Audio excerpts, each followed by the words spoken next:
Hi, folks. Welcome to another episode of Film Study. This is Ken McCusick, and we're here to continue our set of season reviews for the Ravens 2023.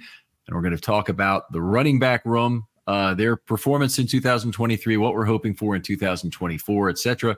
And joining me to have that discussion is Jim Zipcode, the artist formerly known as Jim Zipcode and currently known as Jim Zipcode. Still known as Jim Zipcode. Great, Ken. How are you? Life is good. Always a pleasure to talk football with you, Jim. I know we're in for a lot of fun when we do. I think the biggest question for this running back group this year was exactly how important they were going to be to the Ravens offense with Todd Monken coming in, a switch away from some of the super heavy sets that Roman had employed in his final year, where the Ravens receiving room had broken down significantly with injuries, but the response was some of the heaviest sets you've ever seen on a football field. Monken, though, really retained large portions of the Ravens' playbook and run success. That's kind of what was promised from him, right? When Harbaugh said that he wanted a guy who was not tied to a particular system, was not particularly a West Coast guy or whatever, but who would be flexible with his personnel. You know, Monken walked into a situation with excellent running personnel, kind of unproven passing personnel. And he, really, I guess the ask was always to combine what the Ravens already did well while upgrading kind of to a more space-oriented passing attack, and that's what he did. Yeah, isn't that something to really credit John Harbaugh for? I mean, Harbaugh totally built the staff and brought these people in, expects them to basically include the organizational culture and understanding that they had. Really, culture is. So I'm thinking of like how whales learn culture to knock seals off ice, like orcas do that. That's culture. But in this case, I'm really talking about just remembering what this team does well already, and what they what the current players know how to do well already. I think Monken did do a very good job of that in terms of being able to close out games, run the ball quite effectively when the other team knew it was coming. In particular, you talked about crediting Harbaugh. I know a lot of people. I see this a lot on the RSR forums. A lot of people want to say, well, if Monken is calling the offensive plays and McDonald's calling the defensive plays, what exactly, Harbs, what would you say you do here, Bob? And I think that's, kind of overstated. I mean, when a guy hires everybody on the staff, you don't ding him for the staff being great. That's actually a credit to him. That's not a demerit to him. Yeah. And or the fact that the staff leaves is not a demerit to him. He grew great coaches. Would you rather he grew bad coaches and they had to be fired? Would you rather he grew average coaches that no one else was interested in, but the Ravens would retain? Best possible outcome. You say goodbye to a few coaches because they're horrific, unbelievably successful. And you go, oh my God, we got to fire Harbaugh because this guy is the guy we really need. Right. Yeah, it's a little crazy. And also, it's not as if the Ravens organization has been anything less than a gushing pipeline of defensive coordinators for 25 years. There's no, I admire what Mike Macdonald has done the last 2 years. And he's been talked about as such a genius and rising star for so long, back when he was a linebackers coach, that I'm sure it's true that he's a wizard, but I find it hard to believe that he is the Jenga piece that is going to collapse the coaching staff, That's an interesting point you made. And certainly what Harbaugh did with McDonald, sending him back effectively to serve an internship or an apprenticeship as a defensive coordinator at Michigan, and then come back to his job in Baltimore. I call it his semester abroad at Michigan. Semester abroad. There you go. That's a good one. I like that. Let's get back to the running backs here. The offseason turmoil in the running back market generally, of which J.K. Dobbins found himself folded into. Now, Dobbins, some wittingly, okay, that's the wrong thing. It's all wittingly, I'm sure. Some by his own doing, and otherwise by, I think, being pressured by other players in the NFLPA to basically, contribute to the Zoom call, try and figure out how running backs can increase their value, try and negotiate among themselves to make sure nobody took a under market value. I'm using that word, contract for a running back to support the others. He was obviously very unhappy, had this hold in that occurred that caused a lot of, obvious frustration on the part of Harbaugh during camp when he would continually get asked questions about when is J.K. Dobbins going to be able to play, and it wasn't injury related. But Harbaugh can't really say that, and he has to basically says you're going to have to ask J.K. kind of thing.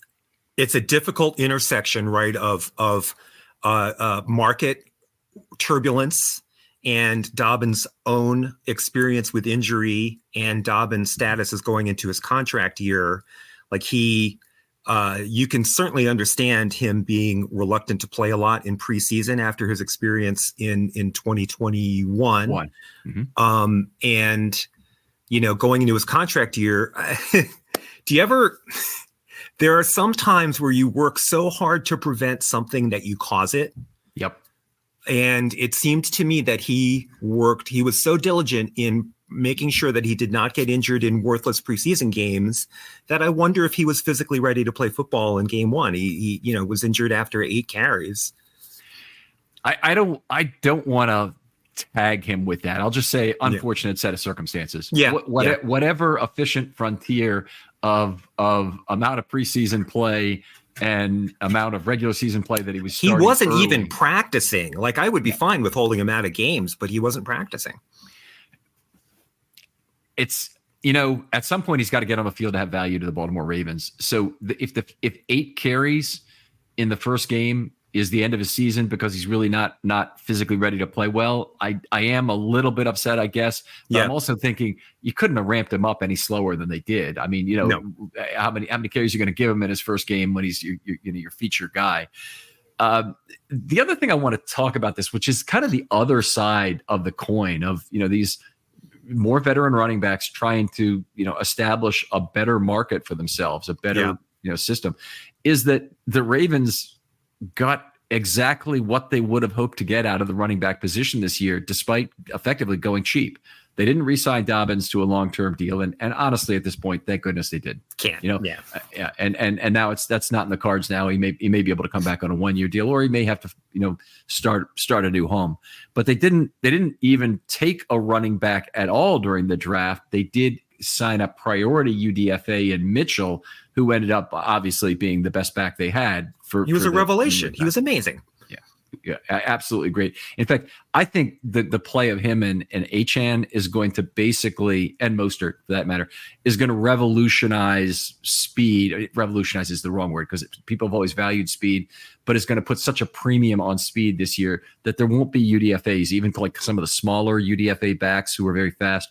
There's going to be a high premium on them, and people trying to replicate what Mostert, Achane, and Mitchell did for their teams. Yeah, so I've been on fire to find the next Keaton Mitchell since he went down with injury, the next Devon Achane. In my estimation, that is the missing ingredient in the Ravens offense, because their over-reliance on Lamar to create their rushing attack. Yep. And when you put an explosive guy next to him, defenses evaporated. There was nothing they could do, really to effectively combat that.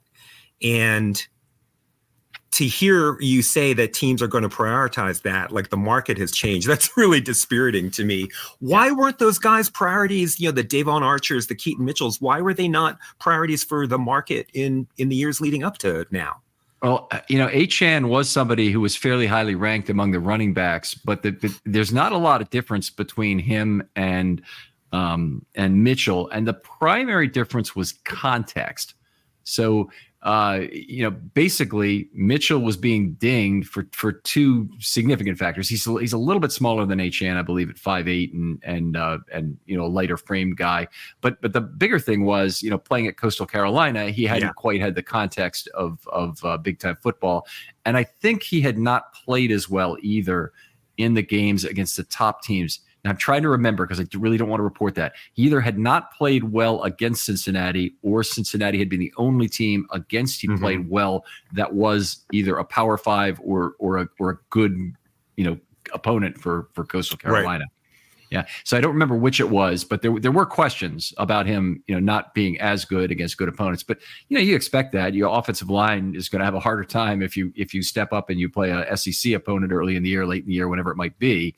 And you wouldn't expect your star running back to have 220 yards in a game like that. No. Is Coastal the same school that Isaiah Likely came from? Yes. So I wonder if they had some insight there, like, scouting Likely all of, the year before. And I really like that running back kid. It could be. The big thing with Likely was he ran on that funny track that they had, and he got a poor 40 time.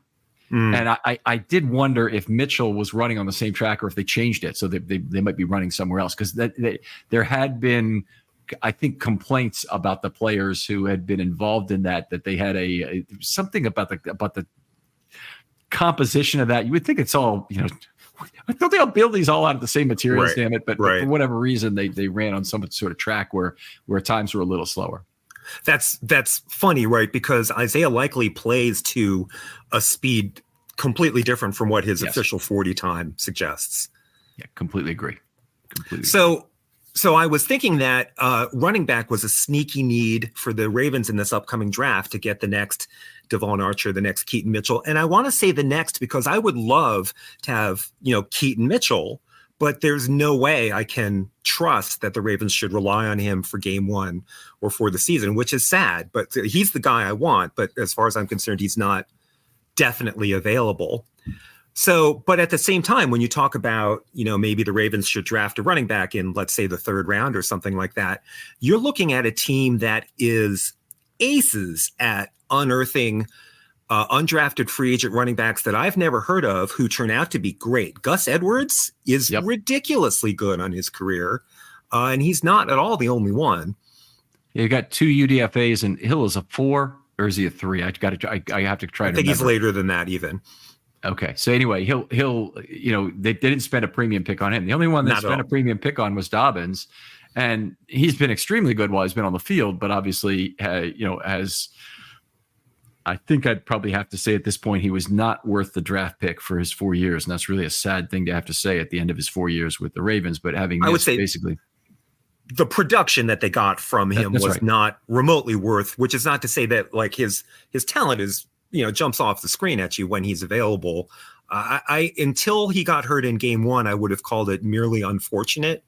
Now, and this is unfair as a fan, sitting on my couch with like Dorito crumbs on my shirt front watching games to impugn the effort of a guy who's busting his ass to play, right? But he popped a muscle in his first significant, in his first playing time, the whole, he skipped all of practice. It's hard for me to believe that he was ready. And that, if his injury in 2021 was a fluke and not his fault, which I fully believe, I don't necessarily feel the same way about this latest iteration. Okay, and I'm just not ready to tag him with that. If true, it's unfortunate, but he's going to end up paying the piper for it, right? If that's the case. I mean, the Ravens obviously had to pay in terms of this year, but they're okay because the Ravens are very good at finding running backs, and they had a bunch of guys roll through who, even though they weren't all producers in the run game, did some things as receivers that were good. If you want to talk about Kenyon Drake, even had one big play. He also had a fumble. And Gordon had some big catches. One wasn't a great runner, but he had some great catches. And they got value out of their receivers. That is one of the big things with Monken came out of this year, was the Ravens having good years from their running backs as receivers. We'll get into that, into the individual players here. I think that I'm always hesitant to get on the bash Greg Roman bandwagon. However, Monken's inclusion of running backs in the passing game is a distinct departure, a distinct difference from what was here before in terms of, play calling and player usage. I agree with that. I will say the one player who was not used as frequently as a player at all is Ricard, and as a Ricard played 37% of the snaps, down from 64, I believe. And I have that in the individual paragraphs down here, the individual notes. Let me just go down to it real quickly. Yeah, he went from 64% of snaps in 22 to 39% in 23. Okay, obviously that's a big reduction in playing time. It's almost half his playing time. It's also 25 percentage points, 25% of the plays where he would have been in last year, but he isn't in this year. The thing that Ricard gives you when he's on the field, even as an inline tight end, is he forces the defensive coordinator to react to that apparent personnel. And those are the guys in the huddle, not how they line up. So that's you don't know if Ricard's going to line up as a fullback or inline tight end, what he's going to do motion-wise or whatever, but you have to react to him being on the field. If you want to threaten the run in the playoffs and get large because you think they're trying to come downhill at you, Ricard is an excellent guy to add in there, and then that actually forces the other team to consider, are they considering running the ball here? And if they do, are we properly defended in this? The Chiefs being kind of light would have had to react to that. It would force Spagnuolo to make an adjustment to what Monken was doing. I think the Ravens kind of lost the game of adjustments in part there. And if I had to blame who's responsible in order, Harbaugh would be last on my list. But I think Monken would be number one in terms of not having the personnel on the field to do more running on some of the downs where it was still an option. Yeah. And there were times where it weren't. And then I would blame probably Lamar second, because I think he has some ability to check out of plays. Exactly. Yeah. And I can't believe that they really called that many pass plays right out of the things where plays where there are two pass options, or where there are RPOs where he's always passing instead of occasionally taking a run there, because they oftentimes when the blitz comes, they're actually giving you a good opportunity to run themselves out of position. And so you most teams, the blitz is death to the run game. But with Lamar Jackson and the ability to work from the mesh point, you actually have a read that's available to you out of that, and then still the chance of escapability that will allow you to get off a pass. So it's not death in the same way it is. If you've ever played any kind of tabletop football game from the 1970s, and my game of choice was Sports Illustrated Football, is also known as Pay Dirt. Okay. And the not thing Tecmo. No, was it? Well, that's from the 1980s. This is from the 1970s for me, so I have to go back a little further. But the game is a lot of fun, and I played tons of games with my best friend growing up. And the thing that would show up a lot is there were only 6 defenses, and the first one was the standard defense was a 4-4-3. So the standard defense was having 3 defensive backs on the field. So that in itself was kind of funny. But then when you blitzed on defense, which was one of the choices, it was very tough on the running game. There was a chance for a big negative play, and the offense couldn't really do anything about it. And otherwise, you might end up giving them an extra yard on top of their run, kind of thing. But not to go too deep into this, hell of a fun game if you can find it out there. Peter is the name. It's probably out there on eBay with some charts from the early 70s is when I had it. I have tried very hard not to go too much into the conference championship game, but it seems from a distance, which is really the only way I can stand that game, is to be removed from it from a distance. But it does seem as if they game planned to throw in that game. Yeah, and it threw kind of into the teeth of where the strength was. They have a pass rush that's in a lot of ways similar to the Ravens, opportunistic at getting home with good coverage, and they have 3 cornerbacks who can certifiably be sticky. And you're kind of allowing the strongest players on the opposing team, who are Jones and the 3 corners, dictate how you played offense, and it was not a good result for the Ravens. They needed to make adjustments to get out of that. And it is the biggest place, and it's almost not surprising in a way that Monken doesn't get hired after a game like that. I didn't really expect it to happen anyway, just because he's not a dynasty building head coach. Right. But given what happened in the game, I think he's the guy who I think probably deserves the most.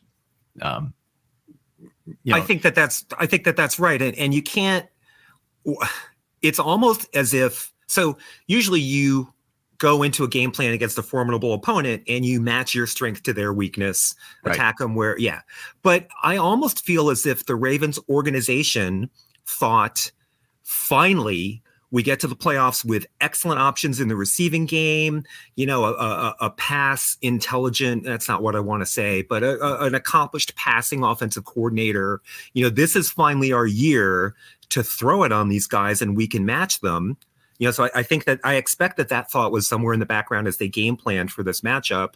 And then Mahomes and Kelsey punched him in the mouth early. Like, if you thought you had to be afraid after those first two Chiefs possessions, oh my God, I'm in a shootout. Yep.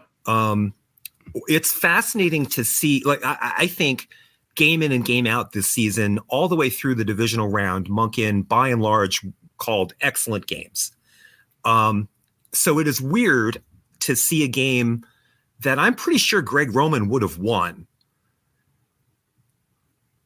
It's a reasonable chance. I mean, if you're trying to get 17 points in that game and you have a guy who could, I'll go with that. Yeah, I mean, like, there's no doubt that he would have Ricard on the field. I mean, we would have seen more 3 tight ends. I mean, you talk about a guy who likes to go heavy. And, I mean, he would drool going into a matchup where the opponent's weakness is defending the run. That's just so odd to be in a stance where you've really evolved beyond, like, an old playbook, an old style of play. But then you get to this game and, oh, man, I wish we still, did that. So ironic, even. Well, I think the reason the Chiefs were such a formidable opponent is threefold. First of all, they had Mahomes, and you always got to fear that. But the second and third reason are the offensive and defensive coordinators and the ability, and obviously that's Andy Reid on calling the plays on offense and Spagnuolo. Those guys are just great adjusters, and it becomes a difficult task for the Ravens to figure that out. I did what? Go ahead. I got to move on here. Yeah. Okay. So we got. I got more to say, but let's definitely get off it. It's too depressing. They've had 33 games now consecutively above the Fangio line, the 100 yards, and it's kind of sad that did actually end in the playoffs if you count postseason, and of course the Ravens statistics will not count postseason going through next year for that particular. And they still have a chance to continue it, but really nice to see that Monken was able to continue to put forth a really big rushing offense, even running with some lighter personnel. It was interesting to see when he was hired. I went back and looked at on YouTube. There's some cut-ups of offense only of the games that his Georgia teams played in the Final Four the previous 2 years. Mm-hmm. And there's an interesting game against Alabama, which I thought was really informative because, the other games, his offense was, piling it on. I think he scored 60 in a game. I mean, not him. The Georgia offense scored 60 in a game. But they went into the game against Alabama, and Nick Saban was ready for that shit. And they shut it down. And I think the first several possessions, maybe they had negative yards, they punted. And it was interesting to watch the process. It looked as if Monken decided, all right, let's go back to basics. We will run the ball. We will gain 3 yards, but we will get our offensive linemen back on their feet, like stop being overwhelmed. They'll start hitting again. And then we'll hit some play action. And then we'll, and it made me think of Ravens games against the Steelers, where you come into the game and you've got your fancy shit all primed to go, and lo and behold, it does not work. And you kind of go back to basics and you become physical again, and you eked out a win. And he did eke out that win. And to me, that was the most impressive game, the most promising in terms of competing at the NFL level. And it showed tactical flexibility, which I wanted to see. And so And we did see that, right? Like week 1 against Houston, when they were really giving the Ravens fits in the pass rush, Monken brought in Pat Ricard, whom I thought would not have a role in his offense. And Ricard stabilized the pass protection, and they go on to win that game. And so I'm trying to agree with you, right? Like his ability to shift into the run was well shown all year. In the divisional round against the Houston Texans, they marvelous adjustments at halftime to do this. And of course, the question is, why couldn't you adjust other than at halftime? Kind of thing. Well, there's maybe a little bit more to it than that. But let's go ahead and talk about some individual players here because that's what we're here to do. Gus Edwards, now a unrestricted free agent. Still an undrafted free agent, I guess, from a long time ago. Was one of the big questions coming into this year was whether or not Gus would succeed with a lighter offense. Now he's been a guy in particular that really benefited from running with a heavy point of attack offense that got him a lot of first contact in level 2 opportunities. Edwards been a good yards after contact guy for his career, in particular on the inside. In particular, he was still extremely good year in terms of his success rate, despite lower average yards. Yes. Yeah. And I think another thing that was interesting was he, prior to this year, had some fluky value in the passing game, like 1 30-yard gain or whatever, with low target share. But he delivered pretty consistent value in the passing game this season. And I'm trying to remember one particular play. I think it was against the Niners, where Lamar kind of broke the pass rush and had one linebacker, and it was almost a triangle, right? The linebacker and Lamar and Gus, and Lamar widened to pull the linebacker and flip the pass to Gus for a big gain. And I think that exemplified something that was kind of visible all season, which was that Gus and Lamar have experience together, chemistry together. They read each other well.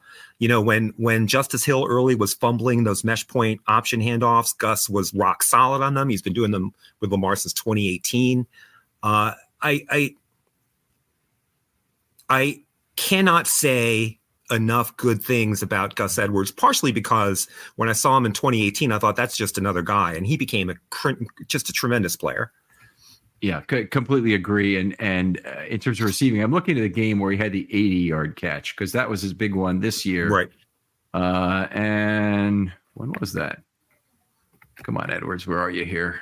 Yeah. There he is. Okay, so the 80-yard play was against Detroit, and he one catch. But this year, Edwards caught 12 of 13 balls for 13.8 yards per target. That is an unbelievable number, by the way. Yeah.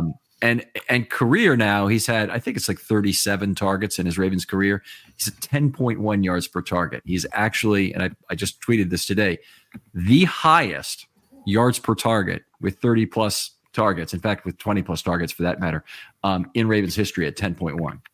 And the guys behind him, it's an interesting set of cats. When you go back, it is Sammy Watkins at 9.5.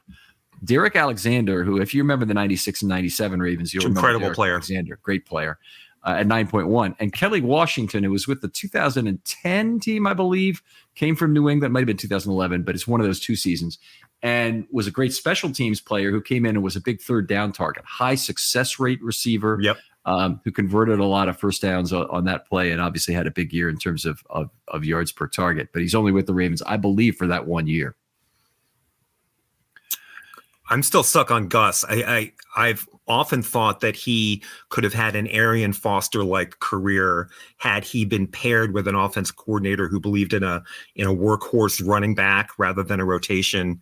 And if he didn't, when a guy's an undrafted free agent, it is hard to ditch that past, that stigma. I think the Ravens always thought maybe they had guys more talented than Gus, and that they should give those guys more of a chance rather than just let Gus have the ball. He had a lot of carries in his time at Rutgers. So it was, he came with a fair amount of treadwear. I think the Ravens, I would take the counter argument to this. So he had 350 college rushing attempts, and he had another 16 receptions. I guess that's not too terribly much. I mean, it's moderate. It's not super high.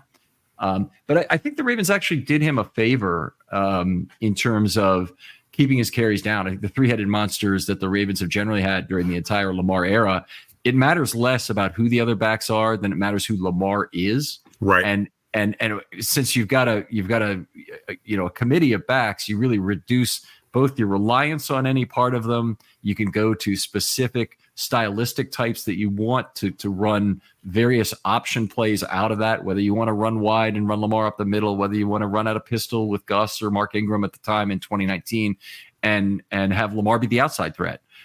You just do a lot of different things if you have different stylistic fits, and you're very well served by having those guys play less and be fresher, I believe. Yes. So I think I don't question the strategic usefulness of having a stable of backs of different styles. I'm just thinking specifically and very narrowly about, what Gus's PFR page might have looked like had, he played on the Texans for Gary Kubiak. But so the Ravens did him a favor, right? Not only by using him, but also by he wasn't on anybody's radar in 2018 as a priority free agent or anything like that. So they identified him, gave him his NFL opportunity, recognized the talent. I got into an argument with somebody today on Twitter about whether he was underutilized. I shouldn't say I got into an argument because I agreed with him 100%. But now that I think about it, the choice wasn't whether Gus had, his 800-yard seasons or he had 1,500-yard seasons. The choice was really between Gus having his 700 or 800-yard seasons and not having an NFL career at all. And from that standpoint, the Ravens absolutely, served him very well. Yeah, they did. And they were fortunate in a sense that nobody else had him figured out either as being a real valuable running back. Honestly, I didn't think his preseason in 2018 was that great that anyone could attack, but the Ravens cut him. I mean, he was on the practice squad for a while, and then he came back at midseason, and all of a sudden, he and Lamar are the greatest tandem you'll ever see down the stretch. Yeah. And that was really something. And of course, he has been one of the most consistent backs in NFL history in terms of exactly what you're getting from him year after year in terms of success rate. Yards per carry dropped a little bit this year, but he'd been a remarkable, consistent high yards per carry producer in Roman's point of attack offense. Running backs have gotten better when they've been with the Ravens. Gus got better. Justice Hill noticeably got better. He was not the player last year and this year that he had been when he was drafted. He's a better player now. I don't know if Keaton Mitchell got better. He certainly emerged. It's nice to see players improve year over year at certain positions. It's the kind of thing that gives you maybe a little bit more faith. If it were shaken in a coaching staff, it's the kind of thing that inclines one, I think, to have some faith. Do you want to break some news? Go ahead. I just got, so we're recording on Thursday night, which is the night of the NFL Honors, the NFL Awards show. Lamar. And certain someone has just become a 2-time MVP, just officially announced. Long suspected, but this will be breaking about a week after it's happened when the show actually posts. So you'll forgive Jim's enthusiasm right now, but that's all right. Well, you heard it here first, everybody. Lamar was just named MVP. All right. Well, great stuff. I'm glad to hear it, and I appreciate you informing me in real time. I'm glad to hear that. Did they announce if it was unanimous or not? I don't know. My stepdaughter just texted me off to the side. That's how I saw it. Very good. I would love if it were unanimous, but it probably will not be based on some of the division over things that went on here. I guess we saw some pony looks from Edwards this year. I thought one of the interesting things that Monken tried to do was has him be one half of a 2-back combination where he was effectively used as a fullback. Yep. So that was something that and he was great at it. He's great at everything, but his size, he's not Patrick Ricard, but fullbacks usually aren't 300 pounds. He's actually quite typical for a fullback. Very effective. Yeah. The one thing where he kind of cost himself playing time, but that's okay because he needs stylistically different players is his inconsistent pass blocking has been an issue at times, and he didn't help himself really this year. And one of the things, it's very tough to kind of look at PFF grades and get any kind of a sense of whether a guy's a consistent pass blocker when he's getting 2 pass blocking attempts per game. Yeah, no. And so he goes 2 for 2, he looks great. If he goes 1 for 2, he looks terrible. And you really don't have a sense of that over many games, and other than to say, well, he only had 1 bad game and he's got a 50 overall grade or something. Right. And it's because that's how that goes. But Gus, I think. We saw some difficulty. He likes to cut block a little too much. Hill, despite being a smaller man, doesn't use as frequently go to the cut block and is better at finding that center of mass and still stopping a larger man a lot of the times. Edwards just, unfortunately, it's not been his thing. And it's unfortunate because he's obviously been really good at finding space for Lamar late on plays, as we saw, with the 80-yard play in particular this year. Right.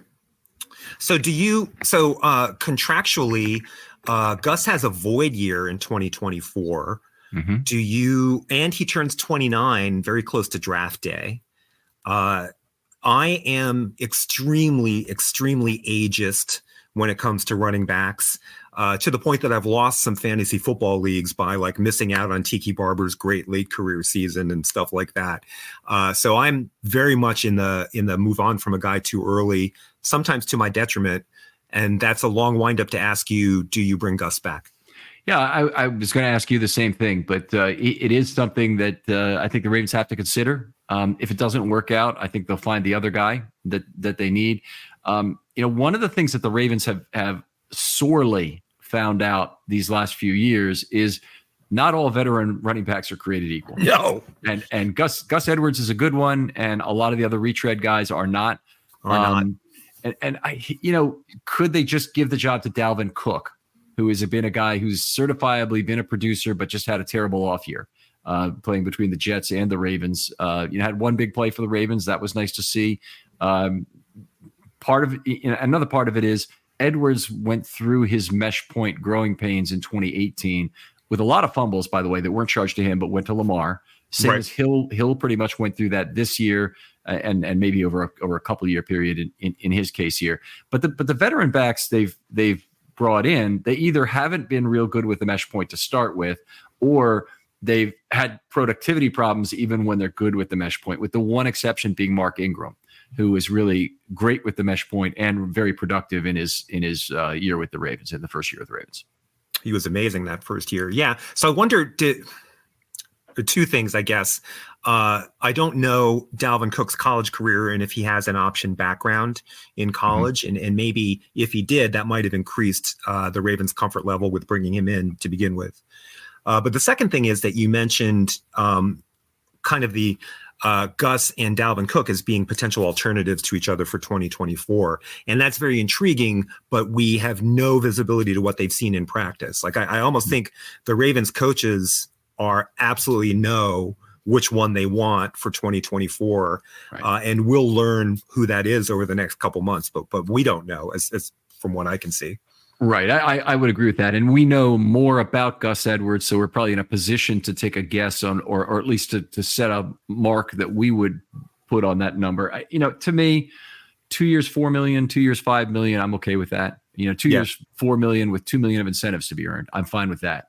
Yeah. But I wouldn't want to see it be a lot more than that. And honestly, the Ravens have proven they can do it cheap. They really need to do it cheap somewhere. It needs to be somewhere on the field where they don't pay the position a lot of money. Yeah. I've made the point on another show. I'll just make it one more time here. If you want to be really credible in terms of what it means in terms of offseason, who you want, the first element of credibility needs to be, how is this affecting the Ravens cap? And not just in the short term, but also in the long term. Dollars don't disappear.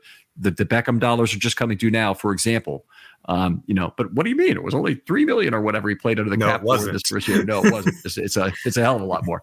And you've got to be, if you want to be credible about people who understand football, really want to get into roster building and talk about that thing, you come with an understanding of the cap. It doesn't have to be perfect. Just come with an understanding of that. It's very important. And I tell you, it's critical to me as a season ticket holder to see that cap managed carefully. Those cap dollars, effectively, my season tickets go to paying for those.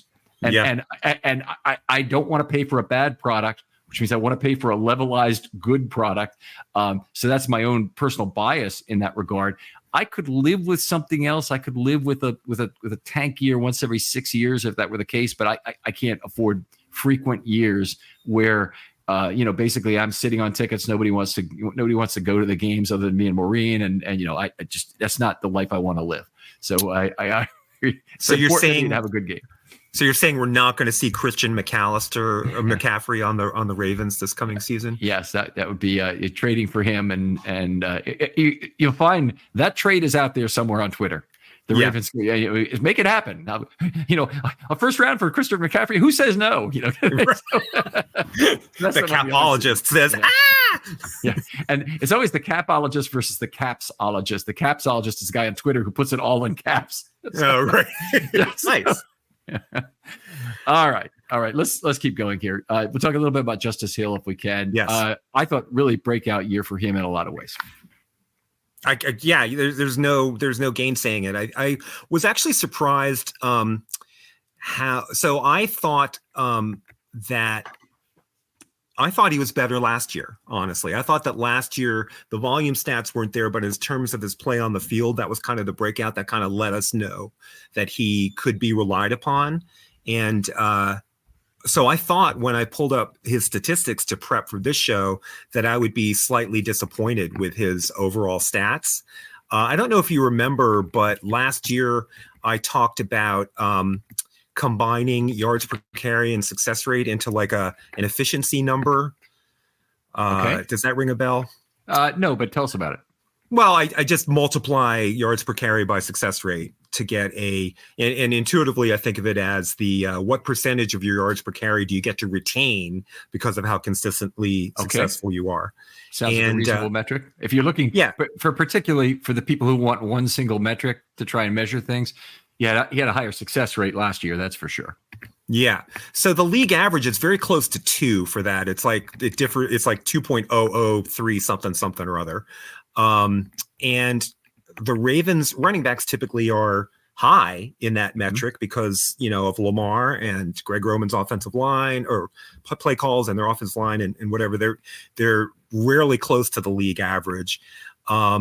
Justice Hill was a 2.2 by that metric this year. So that's a 4.6 yards per carry and a 49% success rate. Now, both of those numbers are above average, and the 2.2 is above the league average, but it's not as much above the league average as Ravens running backs have been over the past few years.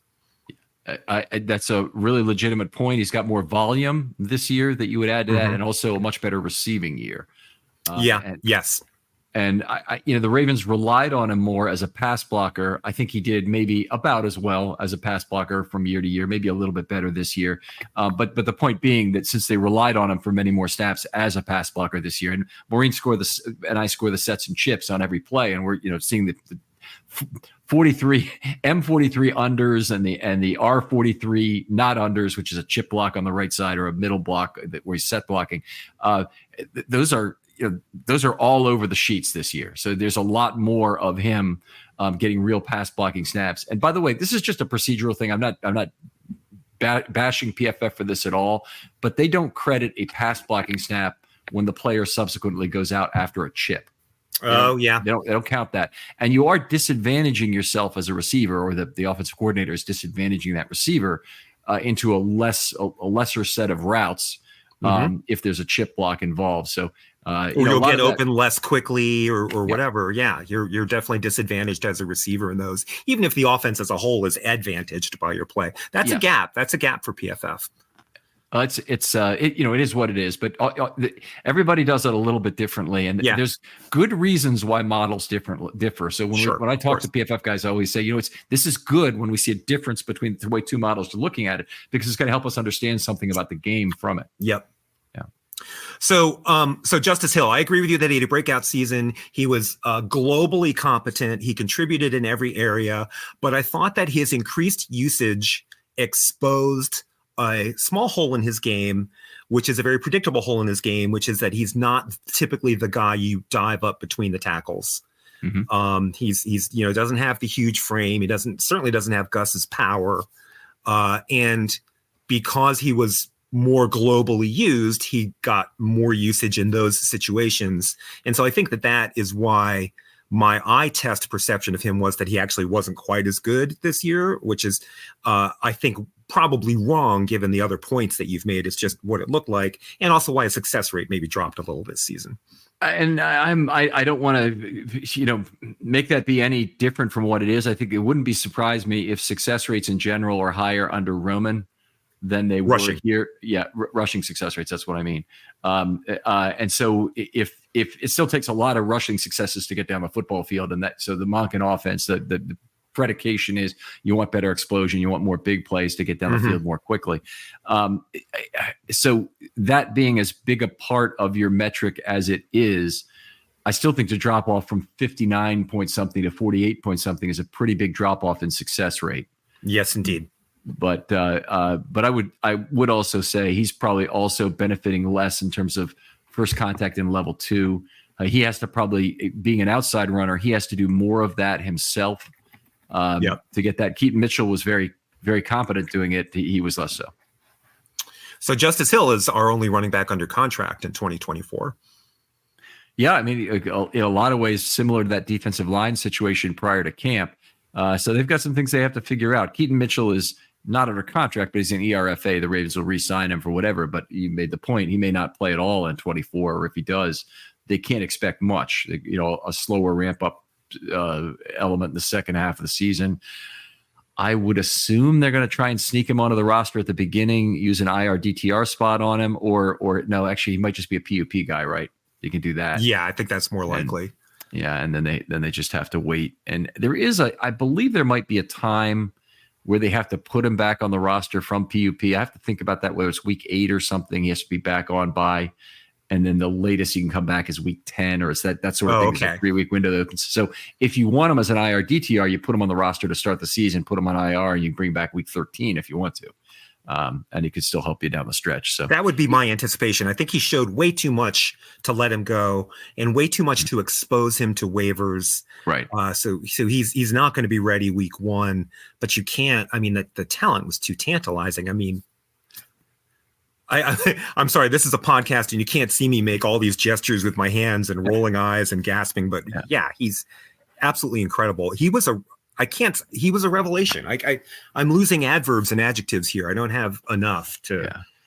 He was absolutely terrific. And in terms of DVOA, he had the greatest season in the history of the NFL. Sorry, that's not true. In the DVOA era, which goes back to 40 years. 1981. In terms of running backs who had 40 plus carries. And I think the single stat I look at, he never had more than 9 carries in a game. He did four games where he had exactly 9 carries. But despite that, and having some lower carry totals as well, he had at least a run of 21 yards in all 6 of those games. And the reason I come back to the game of pay dirt again, on all the running plays, they didn't have all the yardage represented, because the least likely event on that is 1 in 216, the way the dice worked. But and that was, you rolled a 19, that was 1 in 216. But the funny dice set, I'll just say that. But if you have a B, if you got a B, then that became a breakaway. You rolled on a separate table for how many yards that was, and that was all of the carries of 20 plus yards. And so Mitchell had, I think it was at least 7, because he had 2 in the first game against Seattle where he went for 40 and 60. Just an absurd number of breakaway runs this year, and made the most out of it in level 2.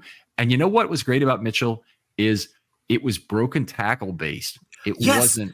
Yes. He had shocking power. I couldn't believe. So he looks like a little back, and then, he explodes through an arm tackle or something like that. He's not at all the player that he gives the impression that he's going to be. Yeah, I wanted to look up his missed tackles forced, but he had 8. I want to say 8 on 9 carries against Seattle in that very first game. I mean, come on, that's ridiculous. So he's performing like Gale Sayers or something Hall of Fame-ish. Like, it's utterly preposterous. It's more like Jim Brown. Gale Sayers is an elusive guy. Jim Brown is the guy who just run you right over and leave a leg and make you miss a tackle that way. But his MTFs for the year, he had 8 in that first game, 15 for the year, and that's on only 47 carries. That's an unbelievable rate. To get one almost every 3 carries like that. So he'd have been up at that rate, would have put him up right up there with the league leaders in that category. So remarkable game. Both the Pittsburgh guys were very good at MTFs. One of the other things Mitchell really gave the Ravens was a lot of really high danger on draw plays. I really love the way they would run Myles Garrett out, and you have multiple options there. You can hand the ball off once he's run himself too wide on a play.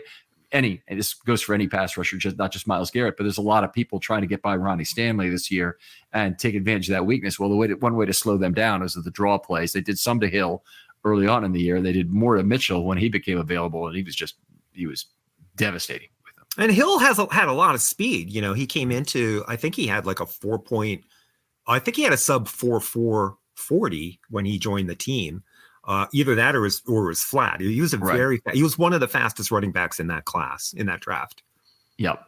I think it was 4.43, but we can let other people look back on that. The guy who was under 4.40 was Duvernay at 4.39. So he was really exceptional there. But he was flying, right? And he was the fastest back in that draft. And Mitchell was faster. Unbelievable. Yeah. All right. Anything else about Mitchell's season that you want to talk about while we're here? You know, I want to sing a song about it, you know, like it's crazy. And I wish that he was poised to be their starting running back week 1, because that would be just so exciting to see.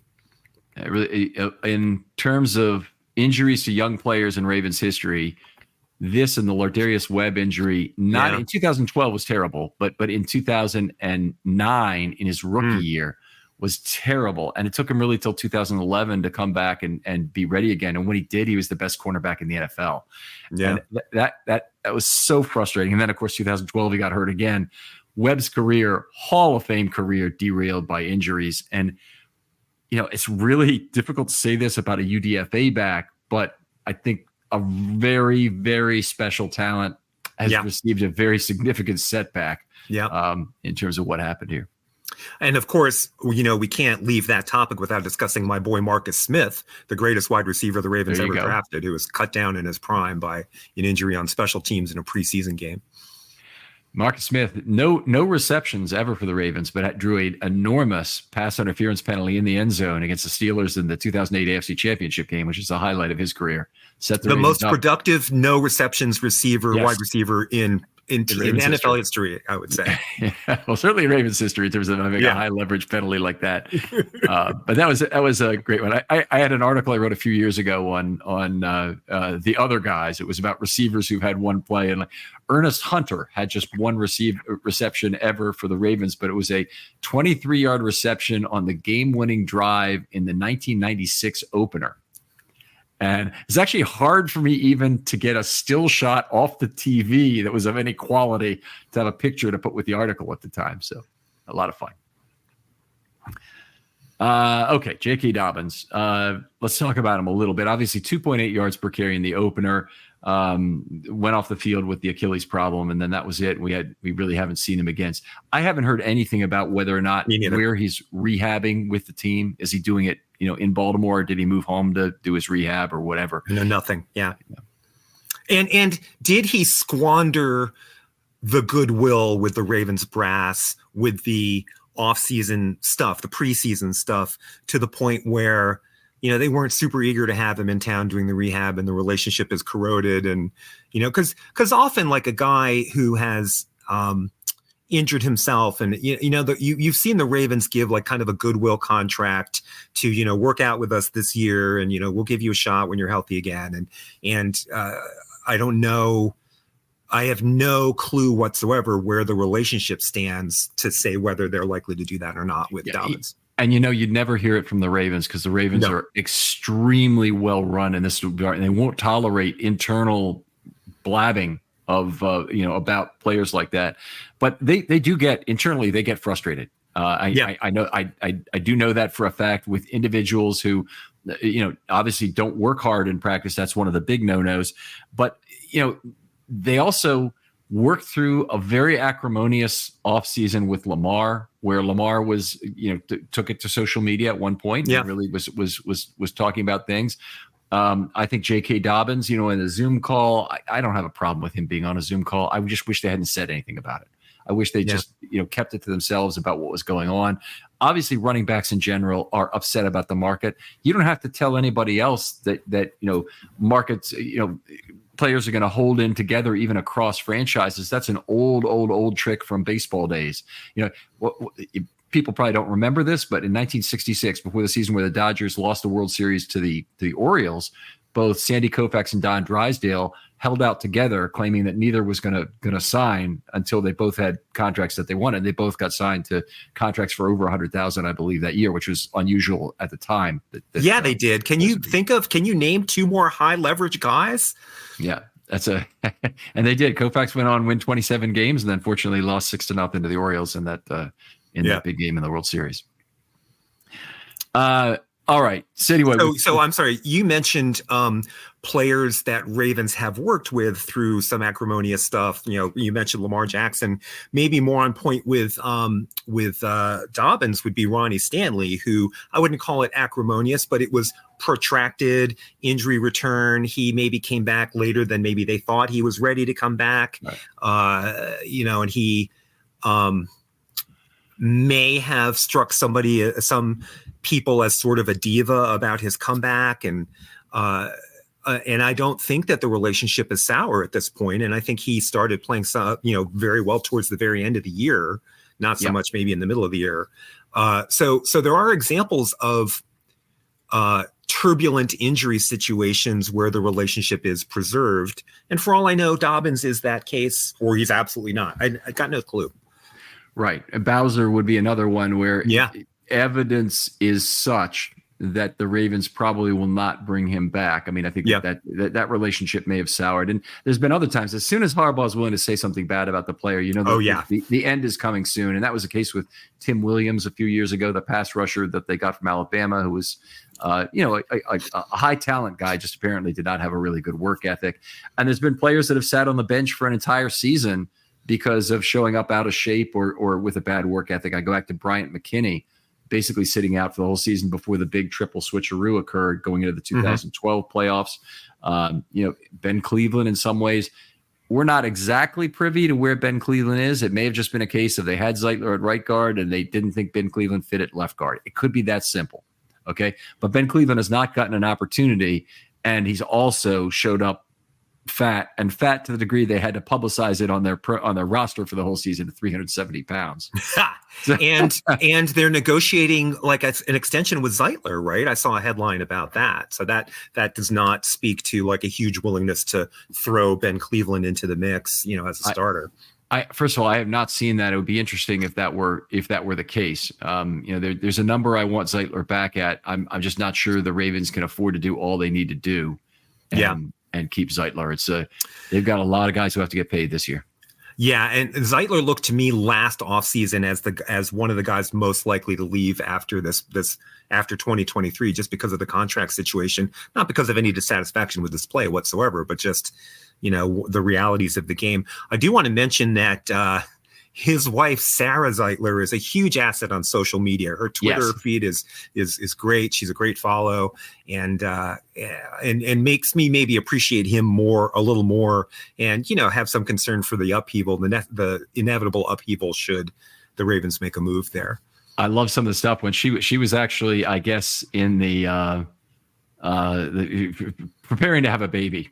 Or it might have been after the baby was born, but either one, where he's practicing his pass sets in the room. She's in labor. She's in that long stretch of labor before it's like super active, where they're leading up to it, and she's like sneaking a cell phone video of him doing pass sets in the hospital room. Amazing.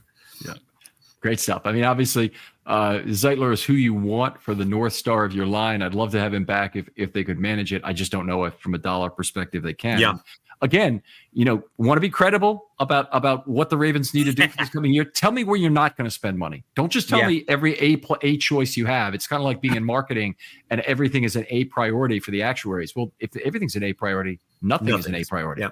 You got to be also in any kind of financial writing. If you do that for a living, you got to be very careful with the use of the word significant. Mm-hmm. It's significant if it's really significant. It's not significant if everything is significant, because then nothing's significant. Yeah. Anyway.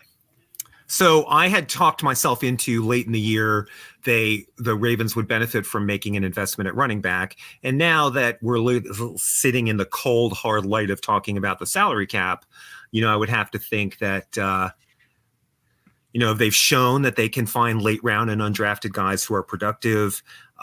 They've got a void year with Gus, which maybe they could get some financial relief by actually extending him. Yeah. This may not be the offseason to see any real change in the Ravens running back room. It could definitely be something where they I think Gus could well be the cheap option. I don't think I don't honestly think they're going to go out and sign anybody for more than what Gus might make. But I think they could go even a little cheaper if they went with all young guys. And I also don't really relish that as an idea. I like to have one developmental player, Keaton Mitchell coming back from injury, and Hill and Edwards, who did a wonderful job of sharing the snaps this year. Or Dalvin Cook, if the coaching staff has seen him and he's all that, and they're excited about his potential as a lead back for 2024, then I defer completely to their judgment on that. And I'm okay to that, but all I'll say is he's one of many in that same group. Is that whoever they decide is the guy, I'm okay with it. And a right player, right price. Dalvin Cook, Owen Wright, Melvin Gordon, Kenyon Drake all had playing time with the Ravens this year, and they all did a little something for the team to help them. Owen Wright didn't actually play for the Ravens. He was active, I believe, for a game or perhaps even two as a elevated player. But I don't believe he got a single carry for the Ravens this year. He might have played some special teams. So I agree with you, and I understand the logic. I would like to make, maybe this isn't an argument so much as an impassioned cry, but if you watched the conference championship games, if you watched what Jahmyr Gibbs did for the Lions against the Niners in the first half of their game, if you see what, on other teams, if you see what, what's the Rams guy's name? Kyron Williams, right? Kyron Williams. Yeah. If you see what Devon Achane, I don't know how to say his name, does for the Dolphins. Devon Achane. A difference maker at running back, and I'm not saying spend a first round pick on Jahmyr Gibbs, or the next Jahmyr Gibbs, but a difference maker at running back like Keaton Mitchell. Well, that's even not a good thing to say because he performed at a Hall of Fame level in his brief, stature. But a difference maker at running back who requires defensive attention, and like defenses have to cheat to defend against Lamar's speed. If Lamar's making an option handoff, that the backside defender is staying home and has eyes on Lamar. So if the defense has to stay balanced one way, if you have a speed threat who has to make them stay balanced the other way too, now you have a defense that's pulled apart horizontally. Completely agree, first of all, with that you want to horizontally threaten the line of scrimmage. And Roman's offenses, that's what they did very, very well, is to threaten horizontally, stretch you out to a point of weakness, use their point of attack size to get through, so a running back got into level 2 very quickly, and then was off to the races. A lot of time it was Lamar Jackson who became the middle threat after the pistol went away and they ran mostly out of sidecar. I do think that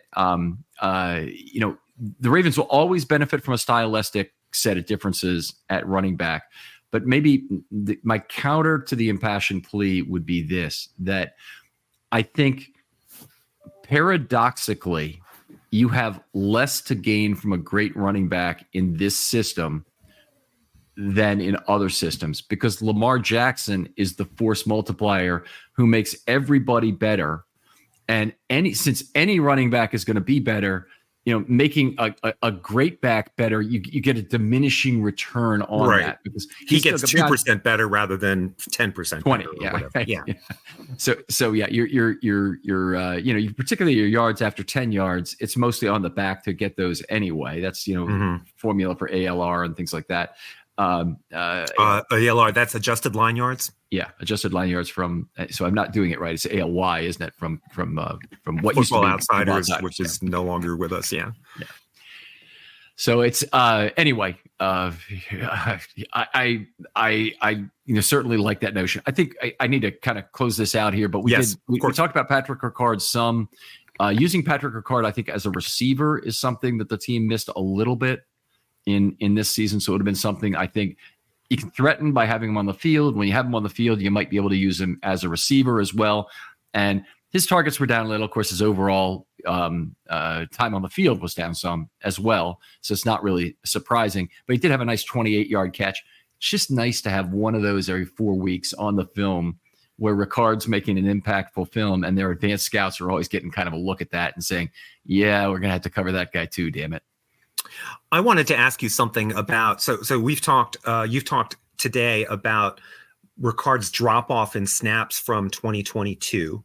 But I wonder if 2022 is really the baseline, right? Because 2022, all the wide receivers got hurt. Roman had, all of his best players were heavy, so he had to use heavier formations. were Ricard's snaps this past season much of a drop off from, say, 2021 or 2020? Let's go through the years. 2018, DT fullback, 13% of snaps. 2019 is when he first made his first Pro Bowl, 31% of snaps. 41% in 2020, 57% in 2021, 64% in 2022. So basically, throughout the Roman era, he increased every season. Yeah. And then down to 39% again, which is basically back down to the 2020 level. Yeah. He had, as recently as 2019, he still played 140 defensive snaps and 102 special team snaps. So I thought he was pretty good as a defensive player too. Yeah, not bad. Kind of a penetrating defensive tackle. They would put on some passing downs, and he did record a sack. So he had his highlights there certainly. Don't know how much longer Ricard is going to be a Raven. I think there's always a chance that the Ravens will try and go cheap there and try and develop the next Patrick Ricard. So find a UDFA defensive lineman probably who they think this guy has the athleticism, but he's a little undersized. We can make him into a great fullback.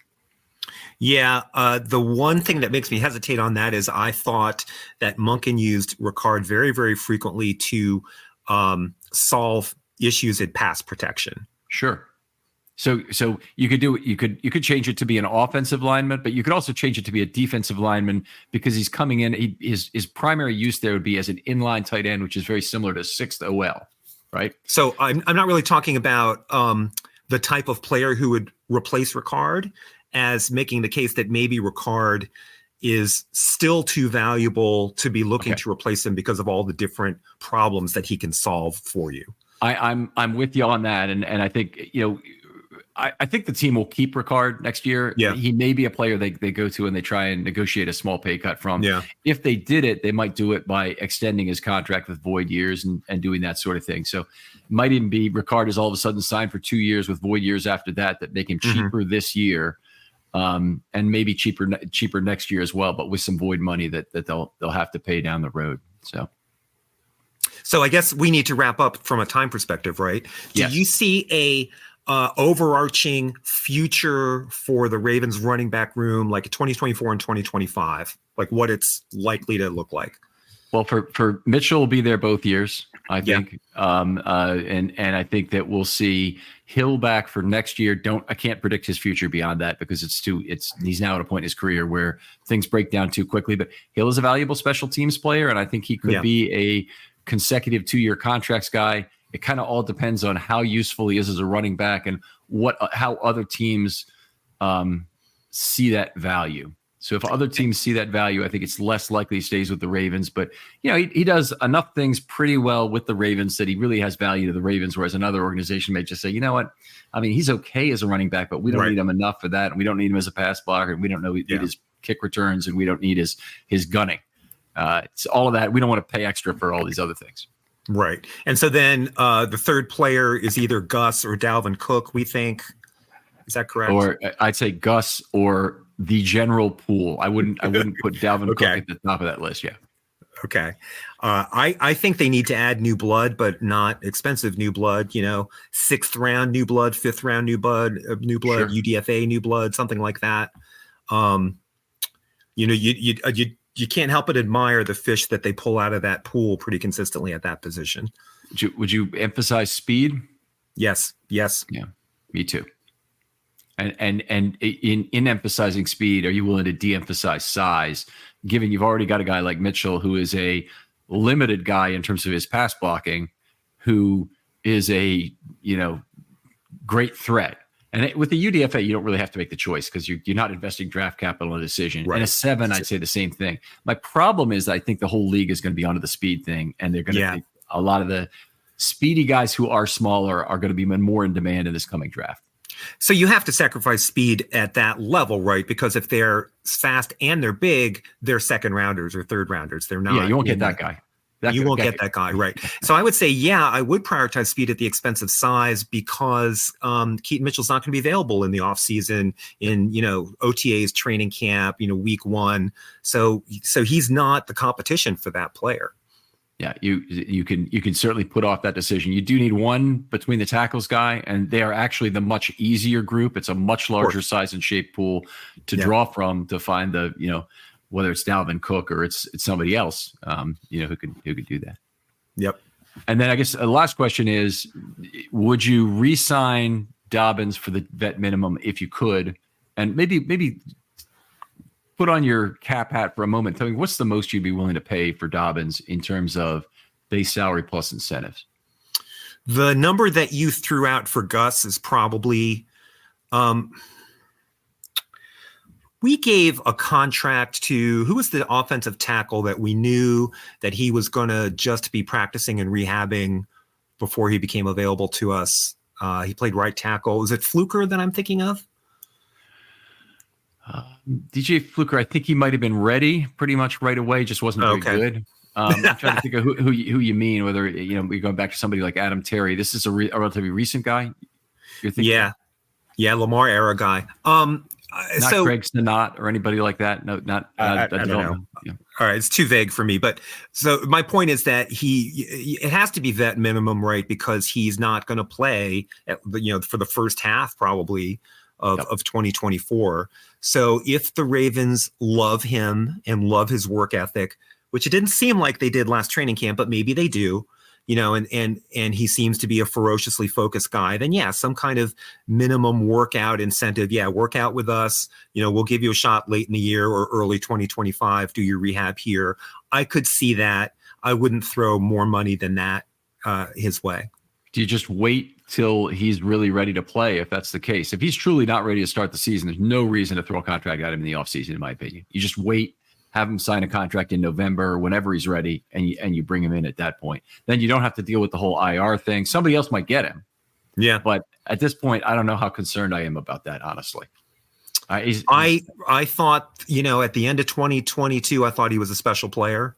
I thought in 2020 that he was a special player, and then the injuries happened. So, if that upside still is there, which is a huge question, then, I would want to make a little bit of effort toward him, provided that the relationship still exists.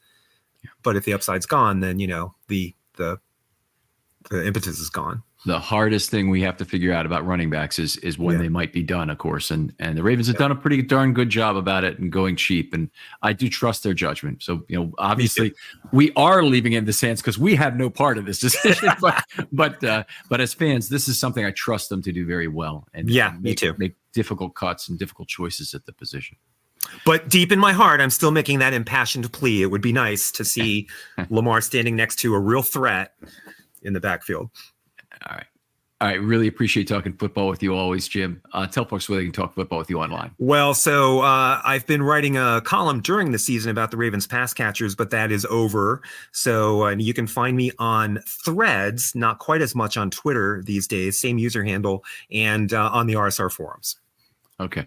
Other folks out there, told you about my off-season plan this year for historical work is going to be once there was a player. So you pick that mid-tier player that you really like, that you'd like to talk about that meant something special to you. Obviously, I'm not really looking for the greatest players in Ravens history. I'm looking for that next tier, why those guys meant something to you. And role player, just a special player. Maybe it was a special moment for you as a fan.